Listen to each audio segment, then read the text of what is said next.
Welcome to day 2 of DEI week.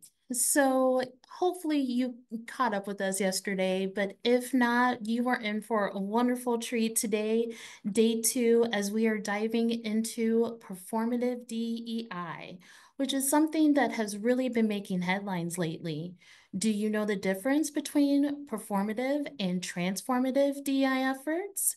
No matter what your level or skill level, these three presenters are going to highlight the differences and champion the real change going on within our organizations. But before we dive in, just a couple of quick housekeeping items.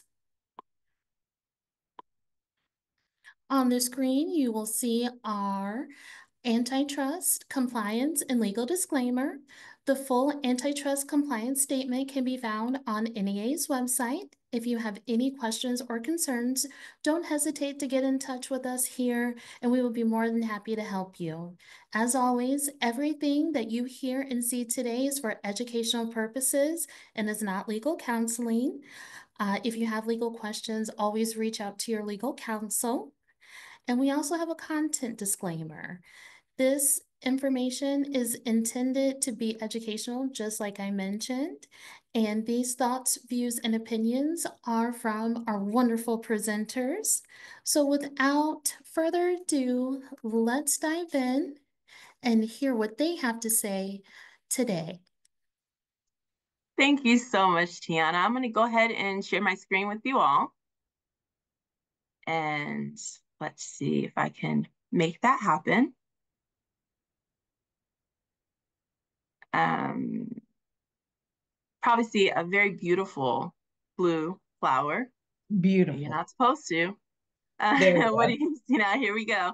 Awesome. Thank you so much, Tiana. I appreciate that. We are excited to be here on this second day of DE&I Awareness Week and discussing how to correct performative DE&I for your organizations. This is a very important conversation, and I couldn't be more excited to bring it to you with Jen Ficati and Dana Duckworth. Now, before we move forward, I know some of you were like, where's Ikea? We were told Ikea was going to be here. Well, I promise you, she is here in spirit. However, she has left you in some very good hands due to a scheduling conflict. She's unable to join us today, but stepping in her place is the magnificent Dana Duckworth, national speaker and consultant with Speak Up Dana. Now, I know some of you who were on the session yesterday got to see Dana in action. So this is like a double dose of Dana. And to be completely honest with you, as her friend, I could tell you that I really don't know a better way to start your week. So this is a good thing. This is a treat. And with that, I'm actually going to let Dana tell anyone who wasn't on the call yesterday a little bit about herself. So take it away, Dana. Well, what a wonderful introduction, Crystal. Thank you so much. And yes, if you were here yesterday, you are getting a double dose of Dana. I'm Ashia's other half. So you are in good hands with me. Yesterday, we had a phenomenal turnout and we talked about the connection of DEI and mental health. But today, we're going to talk about the more performative aspects and how to really be a change maker inside of your organizations. In case you didn't check in yesterday, I'm Dana Duckworth, AKA the Big Speaker. And I have over 15 years of experience in multifamily. I'm truly passionate about this industry. I'm also a DEI consultant, a national speaker, an employee experience strategist, a podcast host of a podcast called Hilariously Unemployed, and your 2023 NAA DEI champion. So DEI is in my DNA, I like to say. I'll pass it over to you, Jen. Well, thanks, Dan. I don't know how I can follow that. That is fantastic. I'm Jen Picotti. I'm the president of Swift Bunny. We focus on employee and resident engagement. I've been in this industry since 2000, which it seems crazy that it's been that many years. But I have grown up on the property management side of things, went over to the supplier things and got really involved with resident feedback and online ratings and reviews when those were a new thing. I'm now over on the employee engagement side of things. And so I've got a unique 360-degree view of our industry and how all of the different people interact together. I've been so blessed to be involved with a variety of different research studies involving DEI, involving mental and emotional health, employee engagement, resident engagement, all of these things come together that gives me some great insights to show you what's going on in our industry, what's impacting people, and how we can best support them. So I'm really excited to be a part of this conversation today. Awesome. Thank you, Jen. I'm so excited to have you here. And lastly, you have me. I'm Crystal Dukes. I'm the Director of Education Training and DE&I Strategies for Real Source Properties. I've actually been in this industry for 19 years, which have flown by, but I do love all things multifamily. I actually just jumped in to the role of DE&I strategist about 2 years ago, and it's been an amazing journey. I am a proud graduate of the NAA's DLP program, Diversity Leadership Program, and Leadership Lyceum, and I serve on the NAEI's RPM Careers Committee and the boards of the Apartment Association of Greater Columbia and Melanin and Multifamily. And here recently, I've become NAEI faculty. So again, all things multifamily, I am in it, I love it, and I'm excited to be with you here today. So let's not waste any more time. Let's jump into it. We don't have a lot of time today, but we do have some things that we want to get through to you. So let's talk about why we are here today. We want to leave you with some gems to take back to your organization. The first thing is we want to help you learn to differentiate between performative and impactful DE&I efforts within your organizations. And we want to help you do that by identifying common indicators and understanding the potential consequence of performative actions. Next, we hope to show you how to recognize the real impact of DE&I initiatives when it's done right. And this is evidenced by findings of some of the surveying that Swift Bunny has been doing for multifamily. And hopefully it will inspire you to implement these effective strategies in your organization. And lastly, we want to leave you with some practical insights into building a culture of inclusion within your organization by discussing daily DE&I habits and strategies. So why is this important? Why is this conversation even important? I think before we get into performative DE&I, what it looks like, we have to talk about the silence of inaction and how it can lead to these superficial efforts. When this happens, when there's inaction, when there's silence, we really have to consider why people and companies actually find safety in the silence. And this happens when organizations or individuals avoid taking action or speaking out on issues of DE&I, whether it's due to fear, discomfort, or honestly, just a desire to maintain the status quo. We don't want anything to change, right? No, that is not right. And that's not okay for your organizations. I don't know if anyone on the call has ever read Jennifer Brown's How to Be an Inclusive Leader. If you haven't, let me strongly suggest that you do pick it up because I think that it is so powerful to anyone. It could be powerful to anyone who is on their DE&I journey. But in this book, she talks about a theory called the inclusive leadership continuum. And the first stage of this continuum is actually the stage where you're unaware. So in this stage, you don't notice or understand, or maybe you don't want to understand, that certain underrepresented groups have a harder time thriving in the workplace. You may think diversity is commonplace and you kind of tolerate it. And at this stage, people are disengaged and they're uninterested in the conversation of diversity and inclusion. And this is where inaction lives. It's not a good place for your organization to be. And second, very, very important, we want to talk about the fact that DE&I without work is not DE&I. All right, so we all understand the allure of DE&I. For a company to say that they're diverse, that they have an inclusive culture, that they're equitable, it sounds good, right? It feels good, it's attractive. But organizations that avoid actually engaging deeply with DE&I issues may eventually feel pressure to make token gestures like one-off trainings or a diversity statement without actually embedding DE&I into their core practices. So this gives the appearance of addressing issues while allowing deeper problems to remain unchallenged. So we kind of want to talk about that today.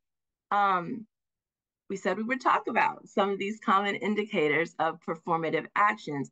But before we do, let's talk about the numbers, okay? These are some pretty staggering numbers.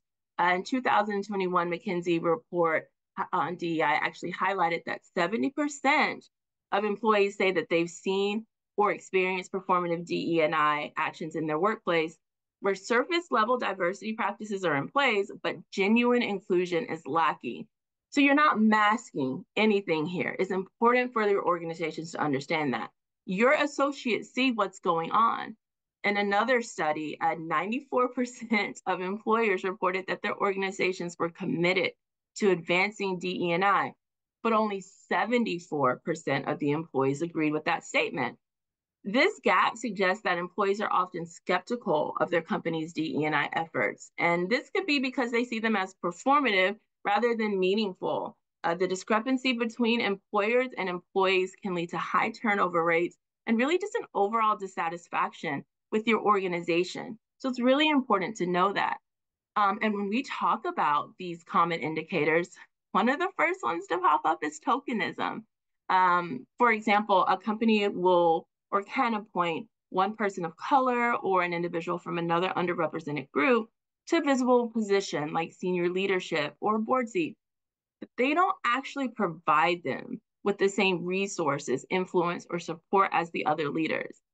This individual is often seen as the face of diversity, but they actually lack real authority or input on decision making. This is a problem. For this individual to be highlighted in marketing materials, you put them on your social media, they have little to no influence on company policy or DE&I strategy. And at this point, other diverse individuals in the organization kind of start expressing their feelings of being unsupported or undervalued, and there's really nothing that's being done about it.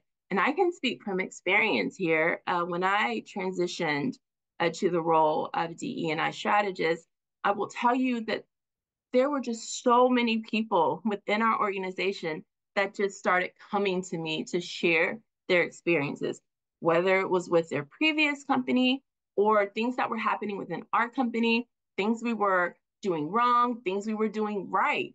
And these things mattered.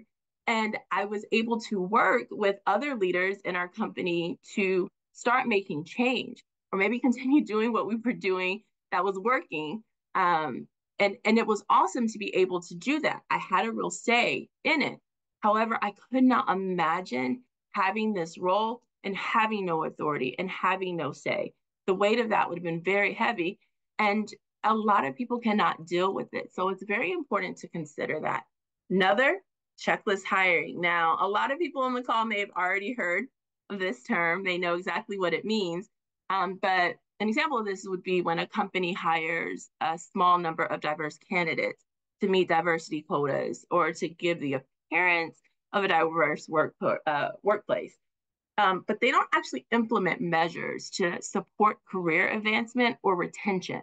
The company may even only prioritize diversity in entry-level roles, leaving higher levels unchanged. And you can see this on site. Maybe your maintenance techs or your leasing consultants, you'll see diversity in those roles. But when you start to move up, maybe even community manager, regional or higher, it remains unchanged, okay? Common indicators here is that the company claims to have met their diversity goals, but they have little to no representation in leadership roles or decision-making roles. So diverse employees are not provided with mentorship, development opportunities, or promotions. And there's a high turnover rate among diverse hires due to the lack of inclusion or support. And I will say that when we talk about checklist hiring, we kind of talk about new associates, but you have to consider your current associates as well. It's very, very important. For any of those on the call who may be involved in succession planning within your company, when you start putting together what that list looks like, who is going to be involved in that program, it's very, very important to keep these things in mind. Who is going to have opportunities for promotion and access to mentorship. And lastly, this one, very, very important to me, your one and done DEI trainings, just to check a box. I am education and training. It's very, very important to me. I believe in education wholeheartedly. And when I see that companies have this one and done DE&I training, it's a telltale sign of performative actions. So this may be when a company organizes a single mandatory DE&I training session for employees to attend, and they actually claim that it's addressed their diversity issues, and afterwards there's no additional DE&I efforts made. And the company does not embed DE&I principles into ongoing practices or policies. Common indicators would be there's a one-time event, and there's no follow-up reinforcement of the principles taught. And leadership may not even attend. And what happens when that occurs? It signals to other associates that is not important, that there's really no company-wide commitment. So employees kind of feel like the training was only done for compliance rather than fostering meaningful change. A good friend of mine, Ty Jackson, asked me a few weeks back what I thought the role of continuing education was and what it played in DE&I. It plays a tremendous role. Okay, I understand the need for the introductory course on DE&I for your teams. That is never going to be enough. If you are truly focused on fostering meaningful change, education has to be ongoing.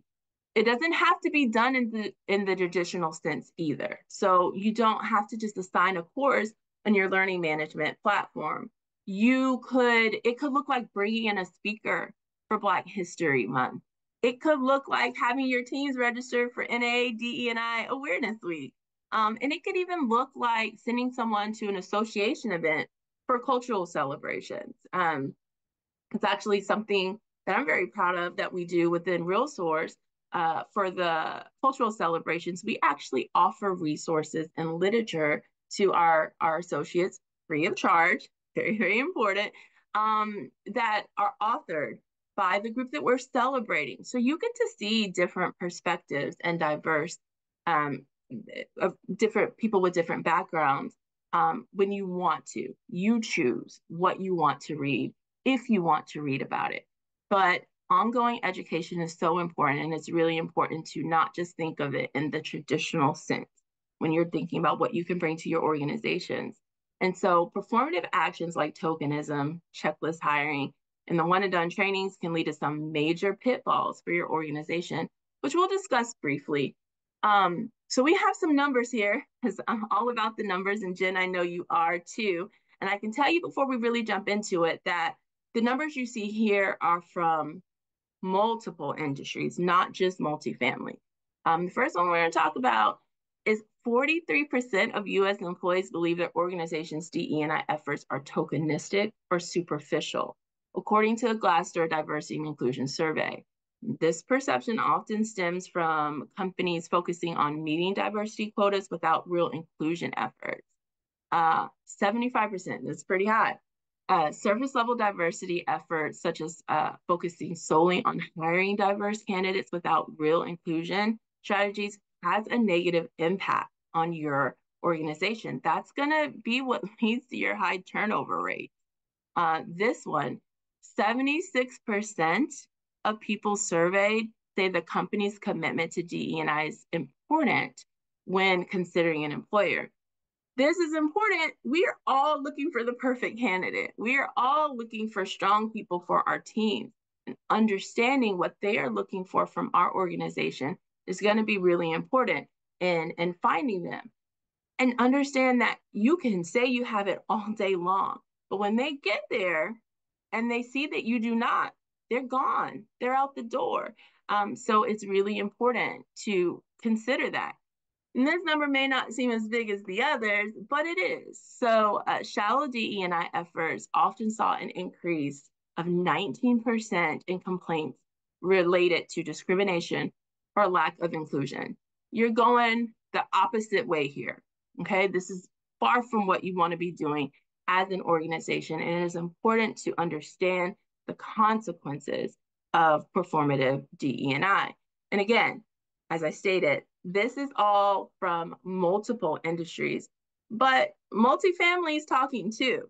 All right. So I'm going to pass this over to Jen so she can tell you what people within our industry are seeing in terms of performative DE&I and what it looks like for them when DE&I efforts are meaningful. So Jen, I'm going to turn it over to you. All right. Thank you, Crystal. I look at some of these uh, stats and it's just kind of staggering, but at the same time, we've got to start somewhere and we have to build on something. And I'm going to share a few key stats, but I also want to share some stories of what individual companies have done to impact those stats. And I want to start with the perception of leadership. I already saw some comments in the chat about what it looks like or the perception that employees have about diversity and inclusiveness within leadership. So if we can go to that next slide, one of the things that we see, 1 in 5 of our employees say, they're not doing anything to increase diversity or representation within management and executive levels. Crystal had mentioned before, we might see it at the front line levels, but when we start going up the ranks and the different levels, we're seeing less and less of it. And in particular, this question is asking about, does the company seem like they're working to increase it? Are they doing anything about it? And 1 in 5, that's 20% saying, yeah, I'm not seeing anything. So it's really important. It's one of the reasons why I like companies who are doing DEI surveys so that they can get this perception and understand, looking through the lens of our employees, what is it that they're seeing? What is it that they're not seeing? What is it that they want us to be doing? And also, if we are putting things into place, do our employees actually see it? Because that's a disconnect that we see sometimes as well. One of the organizations that we worked with, they recognized that their leadership team all looked the same. Like they looked around and we're like, we're all dudes, we're all white, and we're all around the same age. And they realized as collectively, and I really appreciated them verbalizing this, they realized that they were missing out on how to address opportunities or challenges through a variety of different lenses. They're like, we're only seeing it basically from one point of view. We are missing out. We're shooting ourselves in the foot. And I appreciated that they recognized that on their own. And one of the things that they did, they realized that they might not be aware of their own biases. Their hiring team and recruiting team might not even be aware of their own biases. So they tried to put some systems in place to try and minimize bias as much as they could. So when it came to their application process, they made sure that all applications came in that didn't have any identifying information. It just showed them the skill set, the experiences that they were bringing to the table. And this really opened up the pool of applications that they were seeing. That was a great step forward. And I don't know if you saw this lawsuit, it was in the news, I don't know, a month or two ago. A gentleman had applied for a job at a hotel. He was a person of color. He had all the qualifications. They matched the job description perfectly. He didn't get a call back for an interview. So he wanted to try something. He resubmitted the application and he put a stereotypically Caucasian American male name on the application and got a call almost right away. And I read this story and I was like, does that really happen and it does. And I don't want to believe it, but it does happen. And so to have to put systems in place, that is a critical and important step. We might not be conscious of our bias, or maybe we're very clear about our bias and we need to take care of that within our own organizations. But I appreciated this company that we were working with saying, okay, we're going to put this system in place. Let's open up the applicant pool. They also evaluated their job requirements. So looking at their management and upper leadership job descriptions, they realized that a lot of them had college degree requirements, and they started to question it and say, do we really need a college degree in order for you to be really effective and successful in these roles? And they realized that 90% of the time, or 90% of the roles, they didn't need a college degree. And in fact, the candidates that were most successful in these roles were ones who had come up through the ranks. They had been in the industry. They understood how it works, the seasonality of the business, the cycles of the business. They knew the vendors. They knew the lay of the land.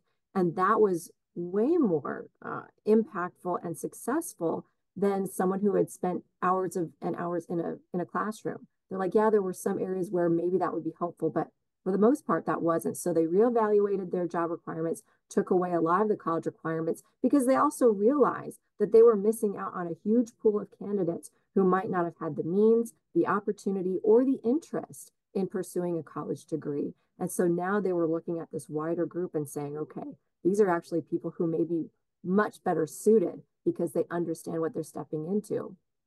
Another thing that they did was look at their team of interviewers, because they realized the people that they just relied on typically for their interviews, especially for management level positions, tended to look just like them. So they said, okay, the people that we're bringing in, they work with a variety of components of our company. We need to be more diverse about, well, who are they actually going to be interacting with? Who are they actually going to be working with? And they realized that that interview team, which was much more diverse and inclusive, and the benefit, the additional benefit to that was not only having the people who were actually going to be interacting with these hires, but also the candidate who was coming in, they were seeing a much more diverse panel. And they said, okay, I can see myself fitting in with this group of a variety of individuals. And they could potentially have their best self shine through because they had a different level of comfort, that it wasn't just me against this wall of people that all look the same. So they really saw, once they implemented these things and they gave it some time, you know, upper management isn't going to change overnight. You know, some people will eventually retire, some people will move on to different roles. But as change started happening, as they started putting these practices into place, they really saw and benefited from this changing landscape of diversity, of different points of view, of different backgrounds. And they really celebrate the fact that we are looking different and we're looking more like the communities we serve. We're looking more like the whole population of our entire employee group, not just look one way on site and one way in the corporate office. They're starting to feel more like we're representative of the communities in which we operate. And that's who we want to be, because that's who we serve and that's who we need to reflect. So that was a really positive outcome. Now, related to that, but different, is if we go to this next slide, and this is one of the biggest challenges that we see in all of our research with all the clients that we work with. 34% of team members say that they feel like job opportunities within their companies are not promoted to all employees. It's like suddenly they'll see there's a new property manager over here at Village Green, and it's like, if I would have known that the property manager position was open, I would have thrown my hat in the ring. And so this is something we see come up very, very frequently. And one of our clients that we were working with, when we very first started working with them, they had this unspoken policy that they didn't promote on-site people into open corporate-based roles. And we were like, what? So, and we saw in their employee surveys that people were saying, you know, you can only grow so far. And once you get to a certain point, you have to go somewhere else, because you can't become a regional. You can't go into the training department. You can't go into marketing. And so we got to go somewhere else. And so as we started diving into their results, and we met with the leadership team, and we said, help us understand, why is there this percent? Is it real that you don't hire on-site people, or is this just a perception and you just don't promote it? And they're like, well, I guess it's kind of true. And the more they talked about it, they realized that, yes, in fact, that is true. They can't think of anyone who came from on-site into an open corporate role. And as we started talking about it, we said, you're really missing out, because you have these people who understand the systems of your company. They understand who to go through to get things solved. They know how things work, all of the systems you have in place, the technology. And so I really applaud the leadership when they said, you know what, you're right, we need to do something different. They started opening up their roles to on-site team members. And it was a very subtle change. Their first step, this was something that we've recommended to tons of clients, and it has been probably the easiest, most impactful move they could make, had to do with when they send out an email about open positions. It used to be that they focused on the employee referral, and they would say, do you know anyone who is interested in these roles? And we had them change the wording just a little bit to say, are you or anyone you know interested in any of these roles? And it now became an invitation that if you're interested, we want to know about it. And it doesn't guarantee that you're going to get that role, but it does start a conversation. It does create opportunity between you and your supervisor to maybe work on a career path. But as they started opening this up and they got more in-house applicants, they started to place some people and promote them from within into these corporate-based roles. they could not believe all of the benefits. First of all, people were up and running much more quickly because they knew how everything worked already. They knew the culture, they could work within it. They also saw what a huge boost it was for the entire rest of the organization when they saw, oh my gosh, you can grow. Had been losing so much top talent because people couldn't find a path forward and they were going elsewhere. Now they were able to retain these really talented individuals and boost them up into the organization. And the other thing that started to happen, again, like our previous client that I was talking about, they started to see their corporate team become more reflective of not only their on-site workforce, but the communities that they operated within. And that became a really important point of pride for the entire organization. And now when someone gets promoted internally, they shout it from the rooftops. It is posted everywhere in social media. It is a huge point of pride, but it really became a retention strategy for them. And they didn't realize that that's what it would be, that it would not only impact individuals, but it would impact people that were looking to come to the organization, that they could see there is opportunity here. There is diversity here. There is inclusiveness here. They really take pride in their current workforce to raise them all up and not just select individuals. And that was a really cool win. The last stat I want to talk about, and this is one that we don't talk about as much, but I really feel like we should, because in our DEI study that we published in 2023, this particular stat regarding the needs of working parents and caregivers, it was most specifically felt by people who were Black, people who were Native American, and women. These were the three groups that were most heavily impacted in this particular area.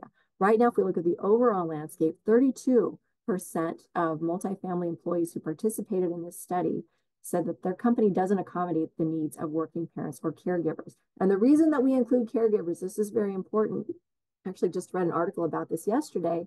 We've got to start thinking a lot about the sandwich generation. This is the term that was in the article. We have people now who are about my age, 40 to 50, who not only have children at home that we have to care for, but also have aging parents or relatives that we are also caring for. So we have to devote our time, our energy, our focus, our finances on caring for our own children, making sure they're doing okay, but also making sure our parents or our relatives that we're helping with, that they're doing okay. That creates a lot of strain and stress on individuals.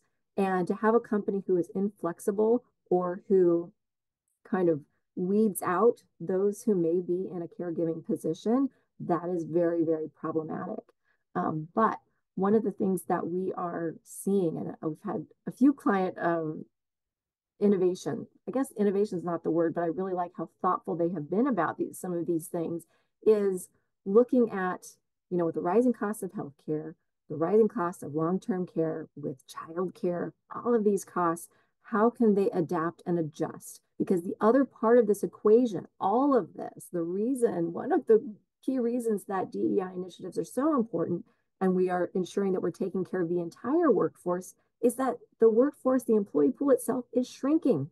And so we have to look and see, by not adopting these practices, by not looking at things as they actually are and being willing to make real change, we are going to be less able to find a workforce that can come in and do the good work that needs to be done.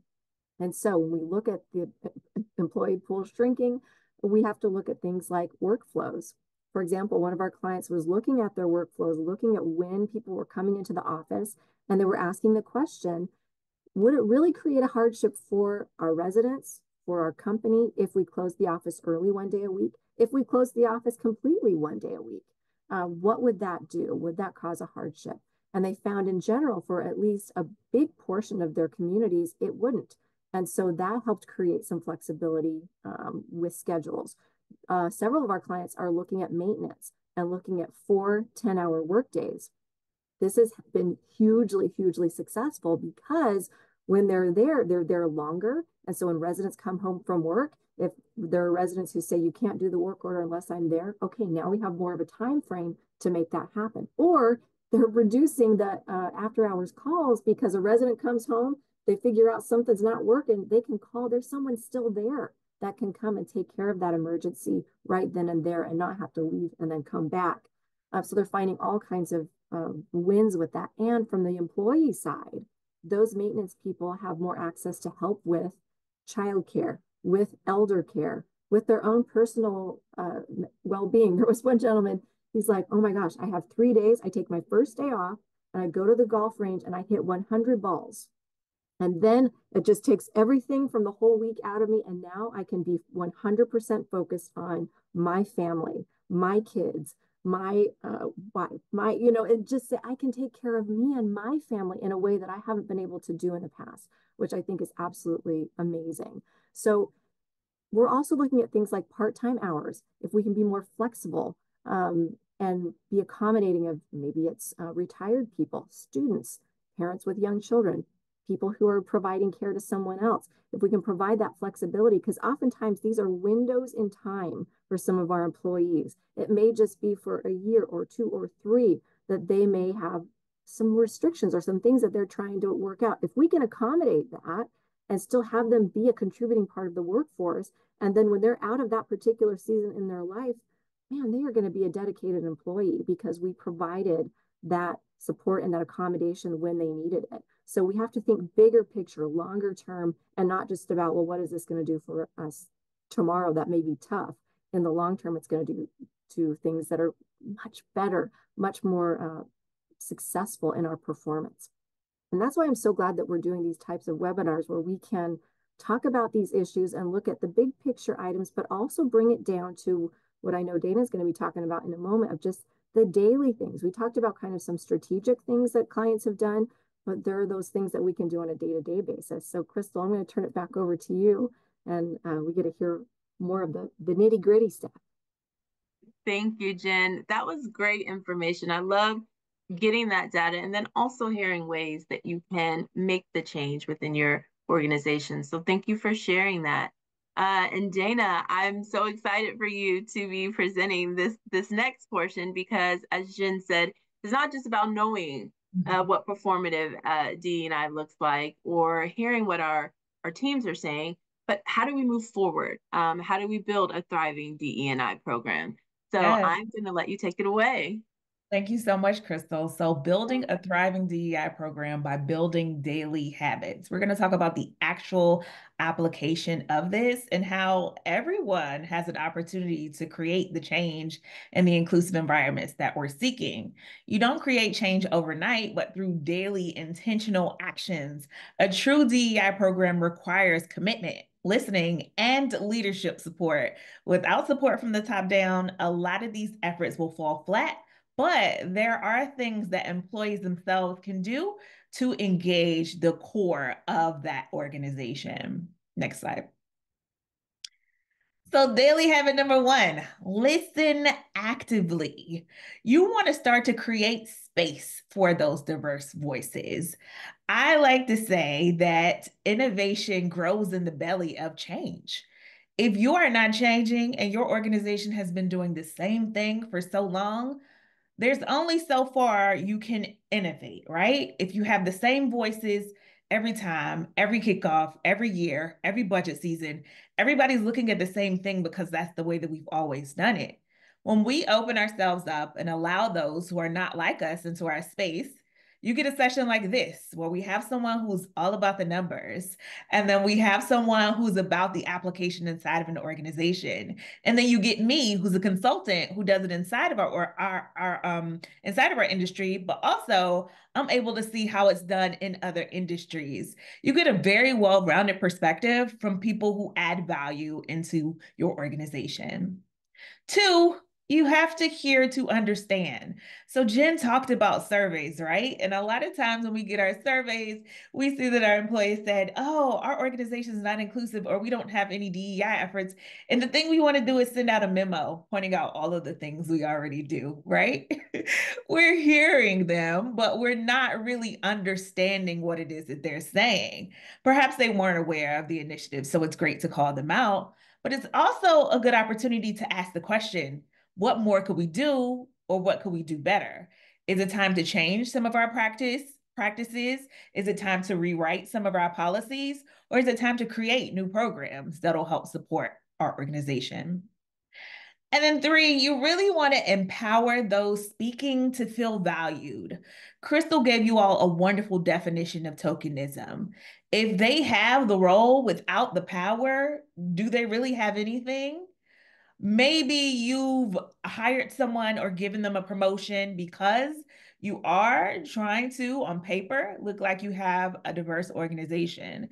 But if that person's opinions, thoughts, and values are not shared in the meetings where change is happening and innovation thrives, what are you really doing to support that individual? It's so important that you empower people. For me, if I'm empowered to do something, I work 10 times harder because I know that I'm empowered to make change. I can really do something to change the way that our organization thrives and how our employees feel. Next slide. Habit number two, you've got to challenge your assumptions. Number one, regularly examine and challenge your own biases. Now, I worked with a lot of different organizations who say they want to do DEI, and some of them will have me come in, like Crystal said, for those one-off trainings. And typically it's on unconscious bias. Some of them will only give me 20 minutes to talk to their employees at an all hands. And I do it because I got to get paid. But really, what is the change that was made? For those folks, I encourage them to have unconscious bias training in every cycle of performance reviews, for every recruiter, hiring manager, and anybody who's talking to the future of your organization and the candidate, right? And then, of course, for your employee base, you want to have robust training options. You don't want to just send them to NAA DEI week and say, we've done it, y'all. For the year, we've done all the DEI we need to do. No, don't just take my opinion, Crystal's opinion, or Jen's opinion. Go and do the work. Seek other experts in the field. Provide other resources, other forms of knowledge. And I want to toss it to Jen for a personal story about examining and challenging your own biases. Jen? Thanks, Dana. This actually was last week. I was on a Facebook page. Actually, a coworker sent it to me. She's like, you need to check this out because I just had to do some examination. And it was a woman who had applied for a job. It was her dream job. She knew she was exactly the right fit for this. It was the thing that she loved most. And she was going through the final interview phase. And the person who would be her supervisor at the end of it said to the woman who was applying, "You're so well spoken." And the woman said, "I had been so excited for this role, but now I don't know if I can take it, if that's the kind of environment I'm going into. What do you guys think?" And she had thrown it out to the group. Hundreds of comments. And I was like, what? Because someone said that to me before, that I was well spoken. And so I had to dive in and kind of open my mind and say, okay, what am I missing? What am I not understanding?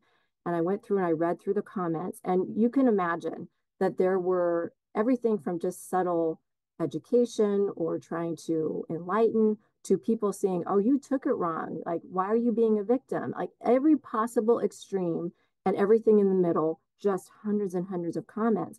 And what I came to understand is this comment of "you're well spoken" is a microaggression, and that saying that to a person of color can be extraordinarily just insulting. And I didn't realize that. And it wasn't until I had read through all these different comments and seeing, how different people were responding, and then seeing how some people who were just adamantly telling her, like, you are taking this wrong, you shouldn't feel this way. And it's like, you can't tell anyone how they should or shouldn't feel. That's how she feels. And it's not just her. It's a variety of people. So this for me was something where, and I told Aishia and Crystal this at the time, I'm like, I was embarrassed that I didn't know that this was insulting. I don't think it's anything I've ever said to anyone, but now I certainly won't. But now I know. And they were so gracious. They were like, well, don't be embarrassed. Like it's a learning thing. Like now you know. And I think that that's something that we all have to be willing to step back and say, okay, this is causing a response or reaction from someone else. Why? I need to be curious. I need to understand this. I don't need to tell them, oh, you shouldn't feel that way. Wrong. No, I need to ask the questions and say, help me understand. Because as we've heard it say, once I know better, I can do better. So Absolutely. thanks for letting me share, Dana. Of course, the more you know. As a Black woman who's a speaker, I have often been told that I am well spoken because let's face it, I am. But my response is, why are you surprised? Right? It's the implication that you didn't think a person like me would be able to articulate myself so well. And that's why it's a microaggression. All right, number two, question business as usual. And again, we get back to innovation, y'all. We know we're talking about AI and how things are changing, and innovation is like a hot word this year. But if you are operating in those same norms and doing the same thing for your business every year and not innovating, you know what happens. So if you're operating in the same norms and either ignoring DEI or not pushing the mission and the vision further, then you are marginalizing those who are in your organization who are those diverse employees. You're not giving them the space, the opportunity, the budget, the education, the knowledge, the power to be able to innovate and grow professionally. And then three, be comfortable with discomfort. As Jen just shared, that's a great example of I didn't know, I'm uncomfortable learning this. Now I know, I'm educated, I'm more comfortable, and I'll go forward and do better. So, not all of these topics are easy all of the time, but it's important that we start to get comfortable with the uncomfortable because that is truly where growth happens.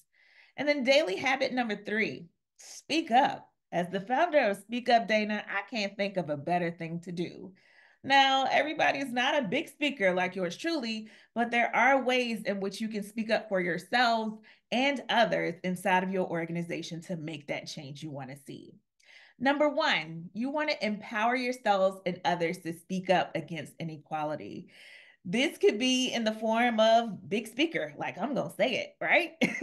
It could be an email. It could be a Slack message. It could be a conversation offline. It can be one-on-one. It can be in that feedback survey. You have so many opportunities to share your thoughts and feelings inside of the organization. So make sure at every turn you are doing those, especially when it comes to inequality.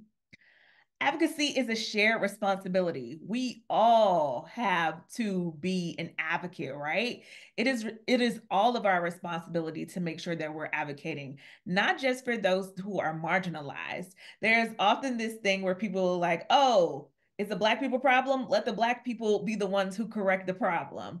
No, it's a white people problem. Let the white people figure it out, right? It's a woman problem. This is a woman's issue. Women should be the one to figure this out, right? No, we should all be coming together to make sure that we're advocating for the best case scenario, the best practices, the best policies, and the best space for us all to coexist in. And then silence enables harm.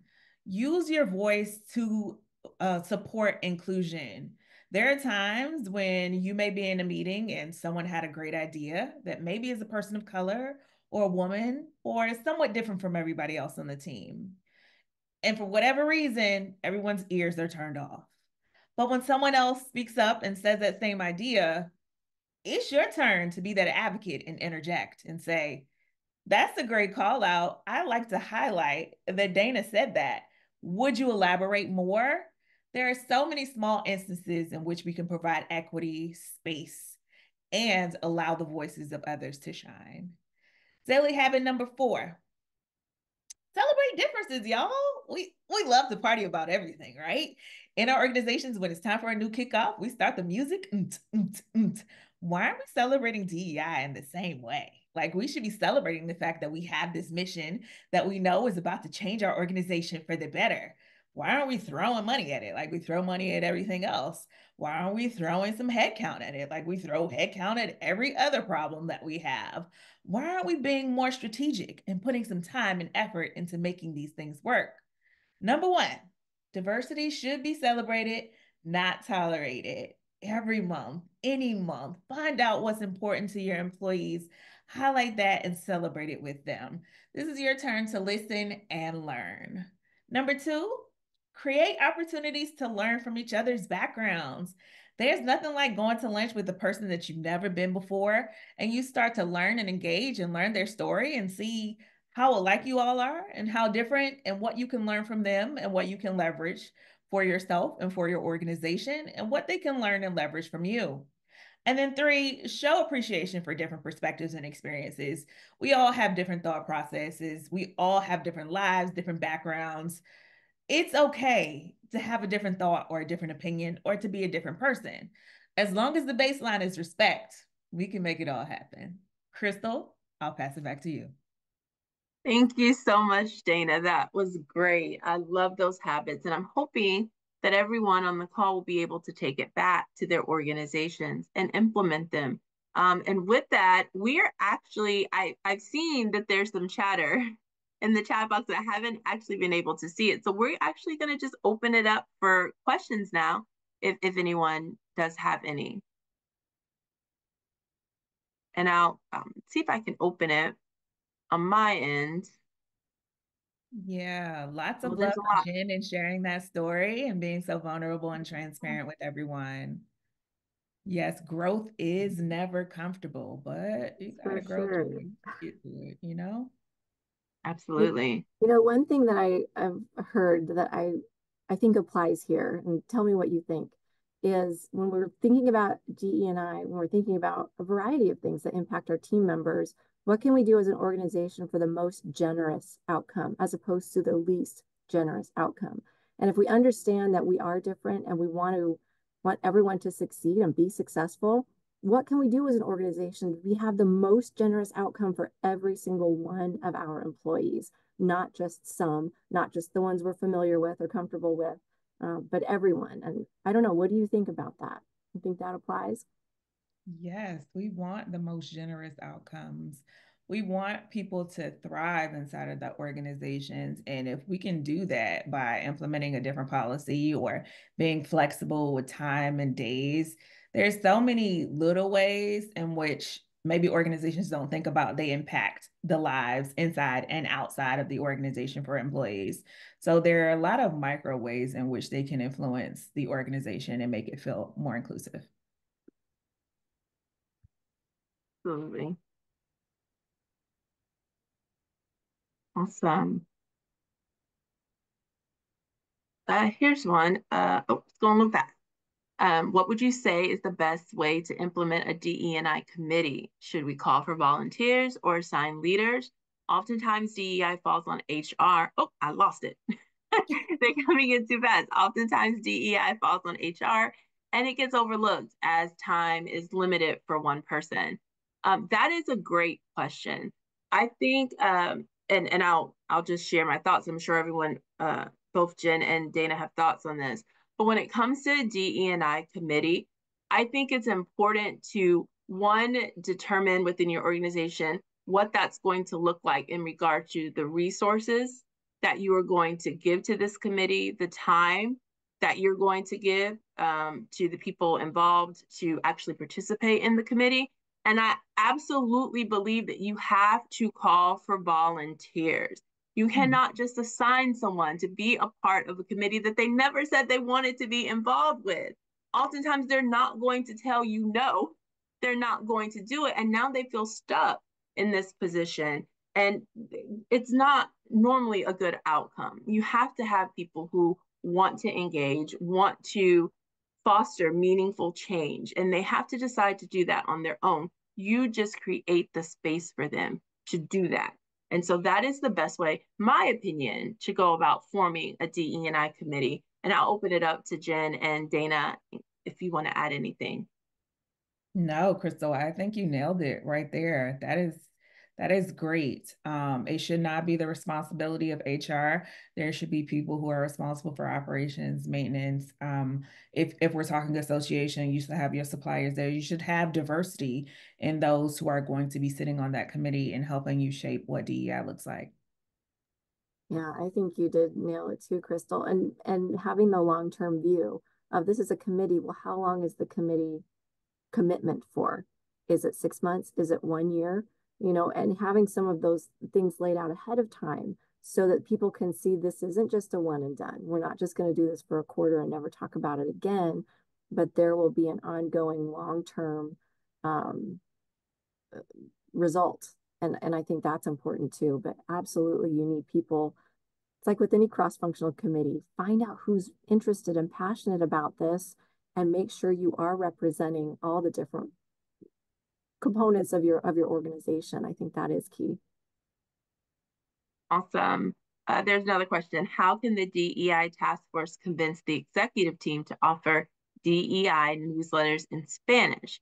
We have a large population of Spanish-speaking employees, but they have previously denied a request saying we would have to offer in all languages if we wanted to do Spanish translation.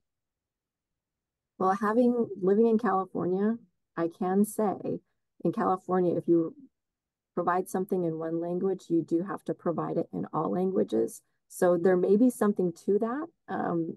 A reason why they're saying like, okay, if we do it for one, we have to do it for all. But you know, there's so much out there right now with Google Translate and all these other tools that can make this a lot more accessible. So there's some ways possibly to be creative of providing that information. I don't know. What's your experience, Dana and Crystal? I agree, Jen. I know in a lot of areas it's fine. Like if you have a very large Spanish speaking population, it's fine to just go ahead and translate it. But again, there are some different rules and regulations based on where you live. I would say instead of having to fight that, it would be better to promote the fact that it can be translated and this is how you can do it. So giving people access to the ways that they can translate that newsletter, I think would be a great way to go about it. I agree. Absolutely. Then we have another question. Do you think multifamily does a better job with DE&I than other industries?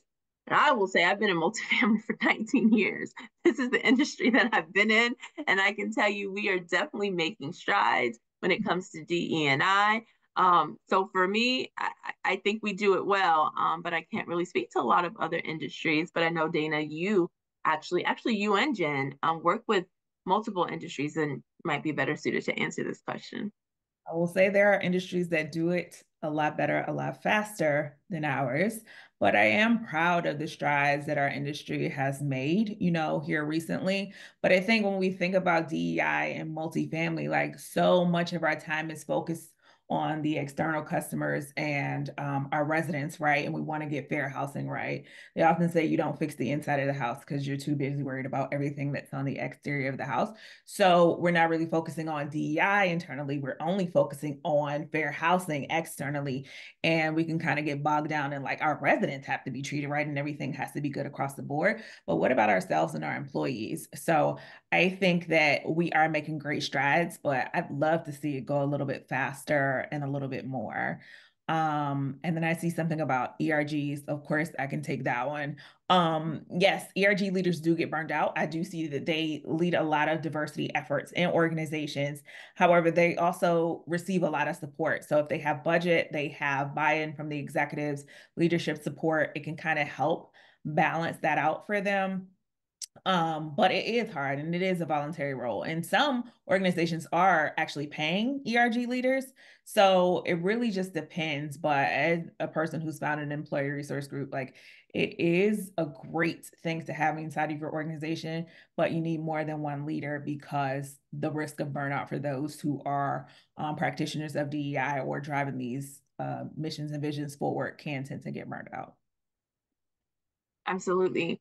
And then the next question is, can you recommend resources for DEI committee to use that is just starting up? Maybe examples of initiatives. Well, that is a great question, Laura. I will tell you that there is actually a whole resource page dedicated to this within the NAA's website. And I'm sharing my screen. I don't know if I can click off to find that link. Tiana, do you think you could throw that link in the chat for her? And also, and I can speak for myself, I can probably speak for Dana, and maybe a little bit for Jen. When I say if you want additional resources, you can reach out to us directly. We can provide those to you because we know where to go for this. So we can definitely give it to you. Oh, perfect. Thank you. Oh, wait, I think Tiana. Oh, perfect. Thank you, Lori. Thank you, Dr. Lori. I appreciate that. Awesome. There you Great. have Well, it.